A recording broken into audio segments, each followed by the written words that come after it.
Summit team, this is Base Camp. Weather tracking shows storm building to 26,000 feet. Advise return. I repeat, advise return. I didn't believe it could be done.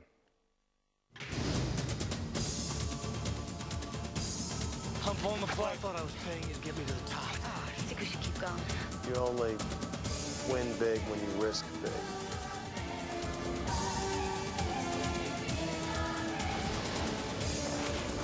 You're falling and this rope is holding your life.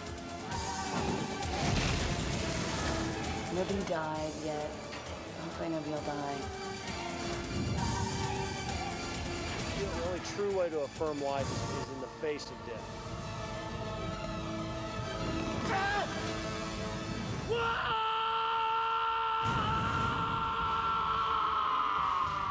This December, Columbia Pictures will take you on the most exciting adventure of the year. Up the most treacherous mountain in the world. Starring Chris O'Donnell, Bill Paxton, Robin Tunney, and Scott Glenn.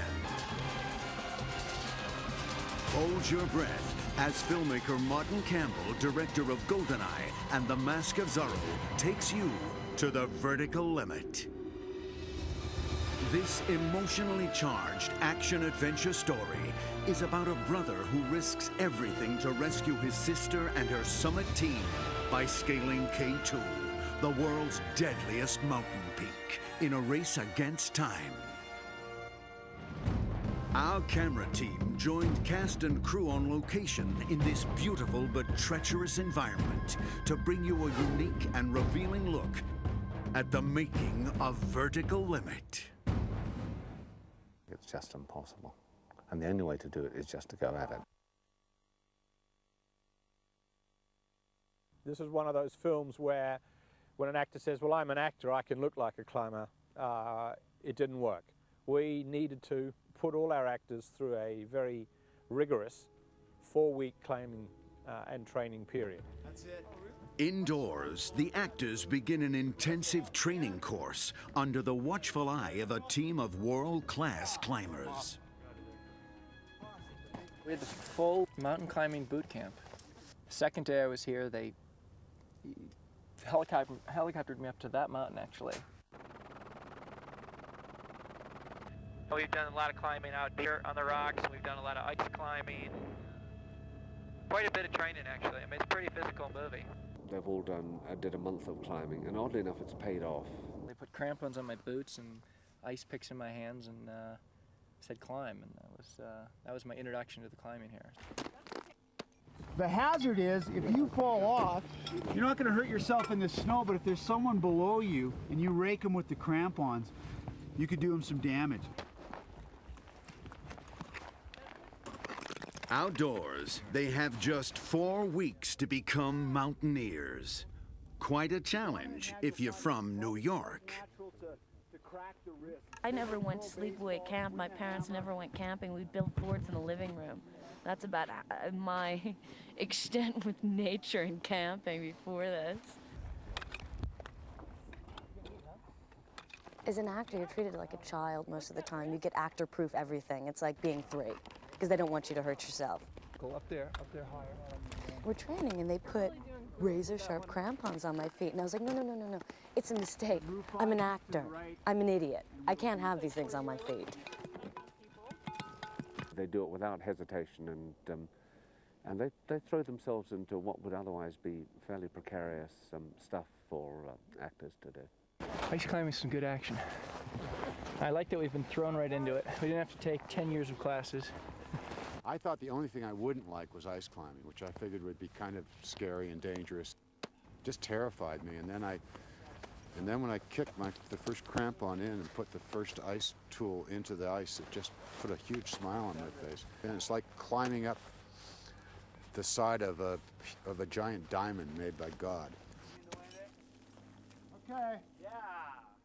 I got you. Yes, he was going on and on at me about the bloody ice climb. Oh, we put the scene on the ice wall. He pestered me, and I went, oh, for God's sake. I said, please, Martin, put a climbing scene in. So he finally said, okay, if you just stop bothering me. And he said, well, you shut up about climbing ice if I put it in an ice climbing scene. So I said, yeah, I will. Anyway, finally I did. And actually, he's terrific in it. It was a fantastic shot of him actually doing it, climbing this huge wall.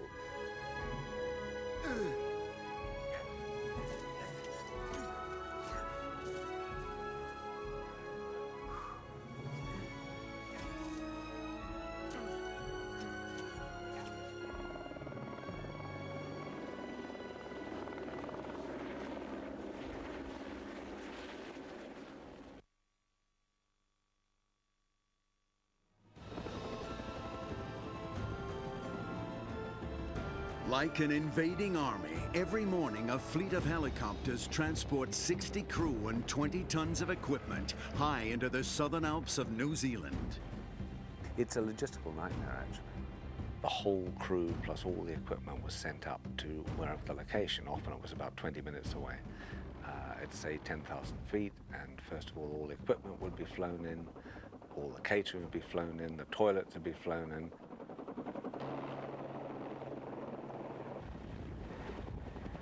When the airlift is complete and the mountain safety team is satisfied, the stars get the call. It's time to go to work. We chose to film in a real environment, up on the mountains, with our actors going into situations that actors don't normally go. And they've responded fantastically to it. It's precarious, it's scary, but it pays off because the shots that we have put our actors, put our story firmly in an alpine location, and no amount of computer-generated or visual effects can ever really capture the same feeling and emotion. It's really strange to be in a helicopter every day. My mom's really not into it. In one of the most ambitious scenes of the film, a Pakistani military helicopter attempts a daring rescue mission at 19,000 feet on K2. For the crew, the demands are technical. For the cast, frighteningly physical. When that turbulence starts going, your heart kind of flutters and you grab tight to something. And we had a couple moments, we've had a couple moments shooting on this that it was pretty realistic.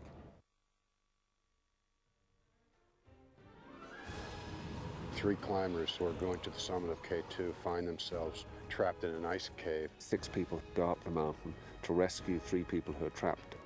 Peter, that's the brother, has to go up and rescue his sister at the top of K2. There's not a chance he's not going after her. That's going to be a speed ascent climbing in pairs. I think it's suicide. We just leave him up there, what do you call that? You're willing to risk 6 lives for the sake of 3? My sister's dying up there, Mr. Wick. Up there, you're not dying, Mr. Garrett. You're dead. So he organizes a rescue attempt to get her out of the cave, and I lead that attempt. Do you take the life of one person to save 2 others? And that's the whole dilemma of this movie, Chris O'Donnell plays the role of Peter Garrett, who must climb K2 in order to rescue his dying sister, who's trapped in an ice cave near its peak. It's an interesting character to play just because he's obviously gone through a very traumatic experience and has a chance to kind of redeem himself. Chris's character is a very emotionally scarred character, and he has to overcome that and somehow bring closure to that terrible nightmare that happens at the opening of the movie.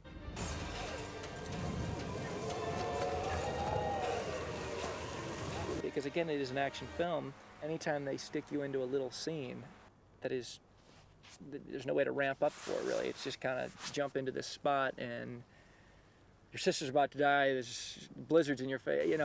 Trying to put this all together, it's more challenging than it seems.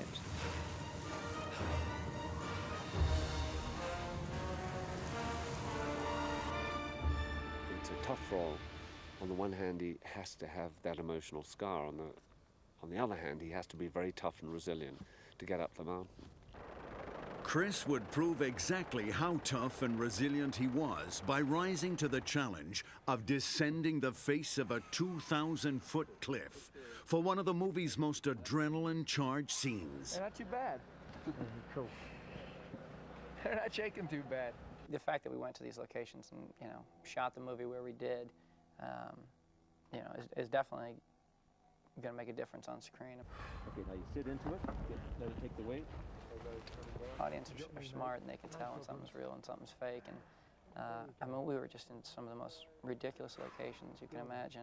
Some of the footage that you look at in the film, you think for a second, oh, that's fake. And then you realize, oh my gosh, they're really up there. They're really, doing that. You see it. The good thing is, if you just don't look down. No, don't look down. I don't know what's going on. People are going to be blown away by what they see.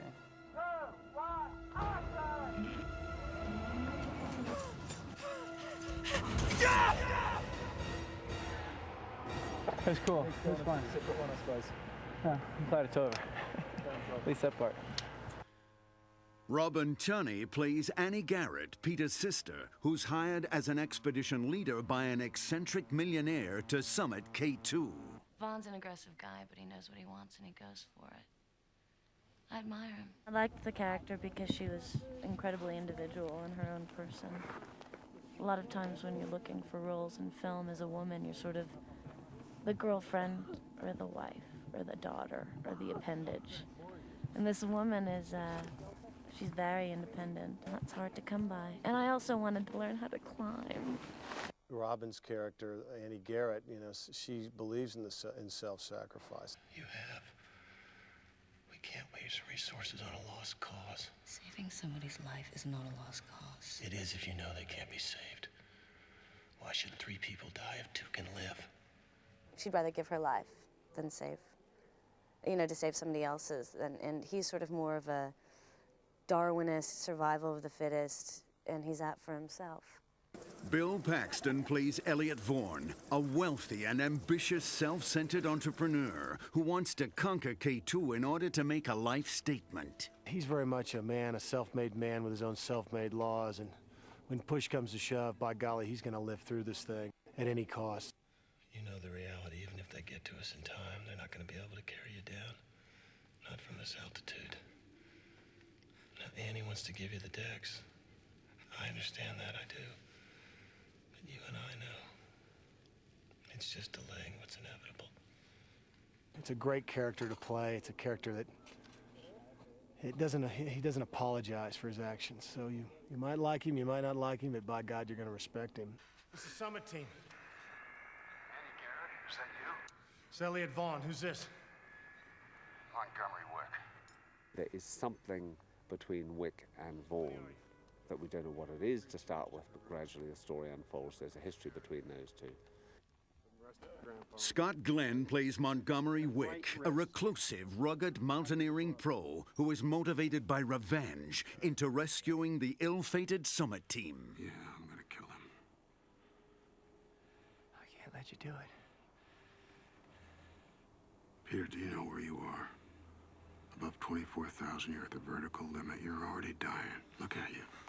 You can hardly stand. You think you can stop me? Go ahead. It's an incredible character because he's really a very complex man who makes a full, complete loop of his life and does it all in the course of the movie. Right, here we go, please. Everybody concentrate. Renowned producer and director Martin Campbell delivers high-voltage action and exhilarating suspense in one of his best directorial outings. In his head, he's already cut this whole movie. So you get in there and he knows exactly what he wants, which is the way I like to work. You know that what he's going after is what is exactly right for his vision.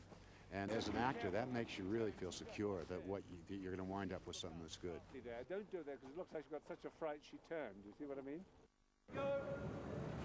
To be able to do a movie like this, you have to be a little bit crazy. And I just find that really appealing to be able to work with a director that is as hard and tough and as wonderful and warm as he is. And in your own time, Bill, action.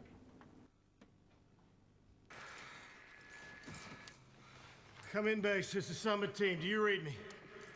Come in, base. This is Vaughn, Summit Team. Do you read me? Got it. Shouldn't I just keep doing it? I love the way he puts us through our paces on these shots. And I love the way he knows every shot that he wants. Now, just a couple of notes.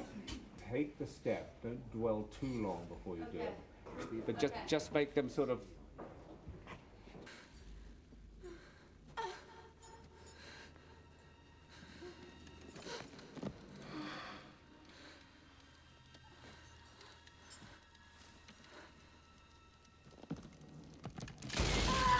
He actually talks to the actors, and he won't stop until he gets it perfect.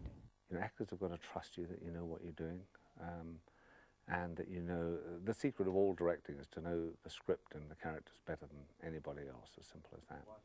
He lives, sleeps, breathes, and eats this movie, and I've never been offered the kind of rehearsal that I have by him in a big movie ever. He will answer any question that you have. I mean, it's amazing. If I were him, I'd be in an insane asylum.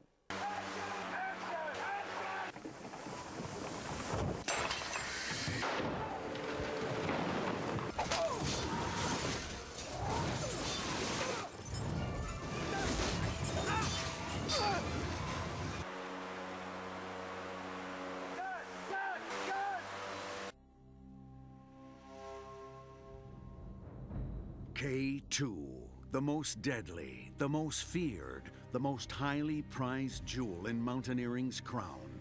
For every 10 climbers who reach the summit, the bodies of another 7 lie frozen on its unforgiving slopes. But K2, since it's much more of a challenging all-around climb, it's more of a prize.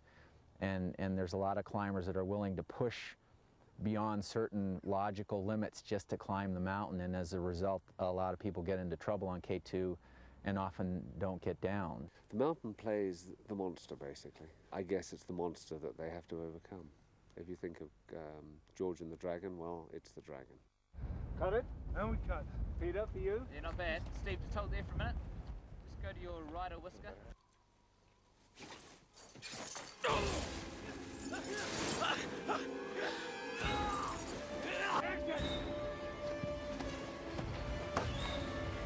We take our actors to 8, 9, 10,000 feet and put them in an environment which is as extreme and is as dangerous and as beautiful and as wonderful as the real thing in the Himalayas.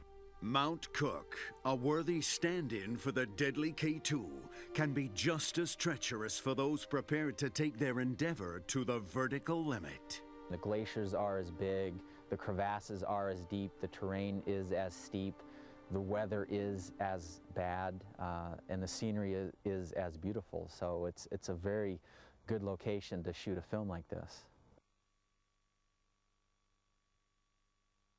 Parallels can be drawn between the dilemma the production and safety crew face and the drama they are trying to create. You know, K2 is the hardest mountain in the world to climb. I know it's been this production's villain on many occasions, or should I say the weather to go along with it.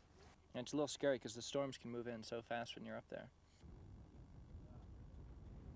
We were filming, I remember looking up and there was a bit of a cloud behind us. I looked back, looked through the view and came up, and suddenly we were hit, we were surrounded by complete whiteout. They couldn't even get the equipment off. They just had to get all the people off. So that makes it kind of exciting. Gives it a little bit of an adrenaline rush. Let's stop packing it up. We're out of here. Stop packing it up. Let's pull that set up off the hill. What did they say over there? Did you hear? Coming in. We've got tents, sleeping bags. Worst case. Come on up if you're ready to go and you got a harness. Step on up. We'll rope you up. My hands are gone. What's yours, Maury? This one? Glamorous. Wow. Take it nice and slow. Go at the pace of the person in front. Up here, the weather is notoriously difficult to predict. If it does turn vicious, you should really be someplace else.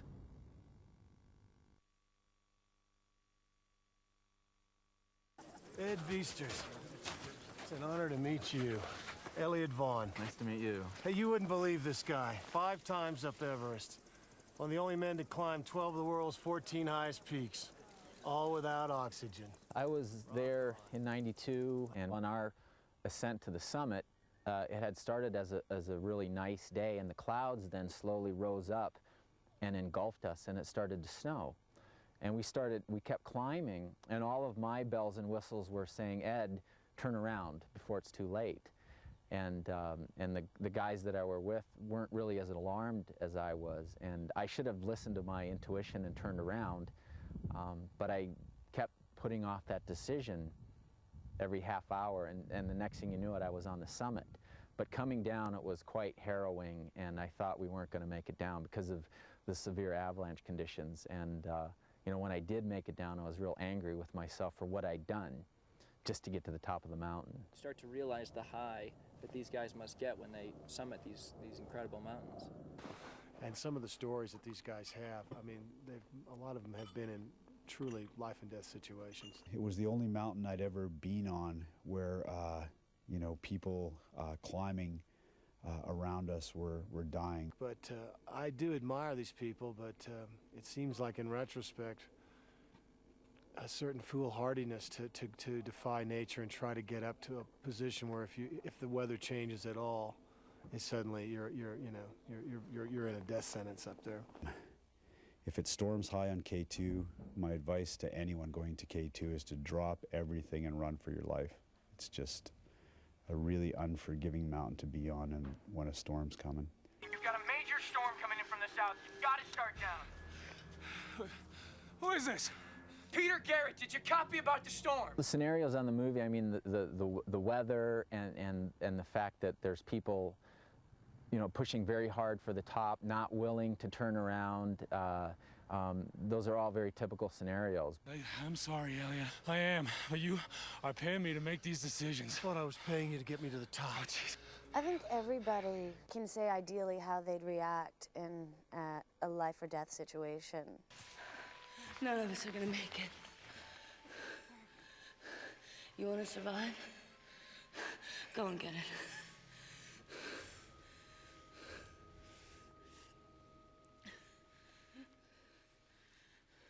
That's what I thought. You don't know if a plane was going to crash, if you'd be the person who was helping children, or you'd be the person who's knocking them out of the way. That's going to be a speed ascent climbing in pairs. I think it's suicide. There's not a chance he's not going after her. We're going to take the audience on a magic carpet ride. This was never going to be an easy movie to make. The movie's going to be just a tour de force. You have to go into it blind. If you thought about it too hard, you'd never do it. They got 22 hours if they're lucky. Don't risk it. I won't let my sister die. It's the best reason to make something, because you're afraid of it. And at the end of it, we want them to stagger out of this movie as though they've been to the top of K2. I didn't believe it. People are going to be blown away by